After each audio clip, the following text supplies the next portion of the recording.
Hi, my name is Jade. I'll be your student medical assistant today. I'm going to go ahead and we're going to do urinalysis of a clean catch urine sample. What's your name and date of birth?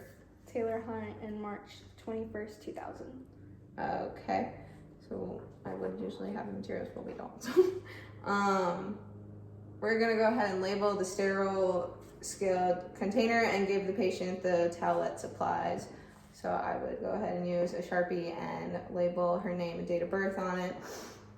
And then, so what I'm gonna have the patient do is I'm gonna have the patient bring the container to the restroom. And for a female, I'm gonna have her wash her hands and open the towelette package for easy access. Then I'm gonna have you go ahead and remove the lid from the specimen container, being careful not to touch the inside of the lid or the inside of the container. Place the lid facing up on a paper towel, and then you're gonna go ahead and lower your underclothing and sit on the toilet. Expose the urinary meatus by spreading apart the labia with one hand. Cleanse each side of the urinary meatus with a front to back motion from the pubis to the anus. Use a separate antiseptic wipe to cleanse each side of the meatus. Then you're going to cleanse directly across the meatus, front to back, using a third antiseptic wipe. And then you're going to hold the labia apart throughout this procedure. Void a small amount of urine into the container, into the toilet, and then you're going to move the specimen container into position and void the next portion of the urine into it. Remember, this is a sterile container. Do not touch the inside of the container with your fingers.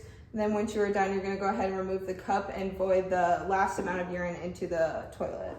This means the first part and the last part of the urinary flow have been excluded from the specimen. Only the middle portion of the flow is included. Then you're going to go ahead and place the lid on the container, taking care not to touch the interior surface of the lid. You're going to go ahead and wipe in your usual manner, redress, wash your hands, and return the sterile specimen to the place designated by the medical facility. And then if I were to have a male patient, I would go ahead and have him wash his hands, same as the female patient, and I'm gonna have him expose his penis, and then he's going to retract the foreskin of the penis if it is not circumcised. And then they're gonna go ahead and cleanse the area around the glans penis, which is the tip of the penis, and the urethral opening, which is the meatus, by cleaning each side of the glans with a separate antiseptic wipe. We're gonna go ahead and you're gonna have them cleanse directly the urethral opening using a third antiseptic wipe. You're gonna have them go ahead and void a small amount of urine into the toilet or urinal. Then they're gonna collect the next portion of the urine in the sterile container, filling the container halfway without touching the inside of the container with the hands or the penis. And then after that, they're gonna void the last amount of urine into the toilet or urinal.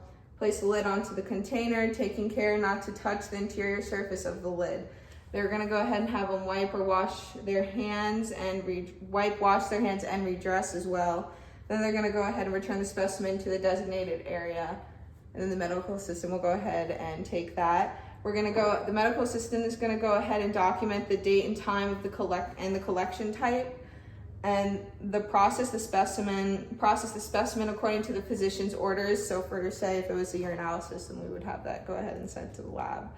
And if it was a drug test, we could have that sent to a drug test lab as well. Perform the urinalysis in the office or prepare the specimen for transport to the laboratory. If it is not sent to an outside laboratory, complete the following steps. We're gonna go ahead and make sure the label is properly ordered with patient information, date, time, and test ordered. And then we're gonna place the specimen in a biohazard specimen bag, complete a laboratory requisition, and place it in the outside pocket of the specimen bag.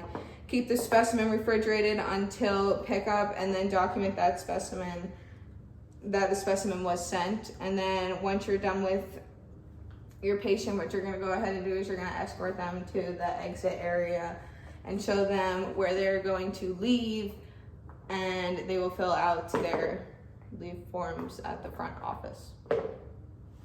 So then you could just walk off over there. Okay, but for then, I said what it would be like for women and male, but with infants, what you need to do is, with infants, to collect urine for infants, you're gonna use a special bag to collect the urine. It will be in a plastic bag with sticky stripped on one end, made it to fit over your baby's genital area. If the collection is being taken from an infant, you may need extra collection bags. Wash the area well with soap and water and dry. Open and place the bag on your infant. For boys, the entire penis can be placed in the bag. For girls, place the bag over the labia. You can put a diaper on over the bag and then check the baby often or remove the bag after the urine collects in it. Active infants may displace the bag, so you may need to make sure that in one attempt, drain the urine into the container you were given and return it to the health provider as directed. After collecting the sample, you're gonna have them go ahead and screw the lid on the cup. Do not touch the inside of the cup or the lid and return the sample to the provider. If you're at home, you're gonna place the cup in a plastic bag and put the bag in the refrigerator until you take it to the lab for your provider's office.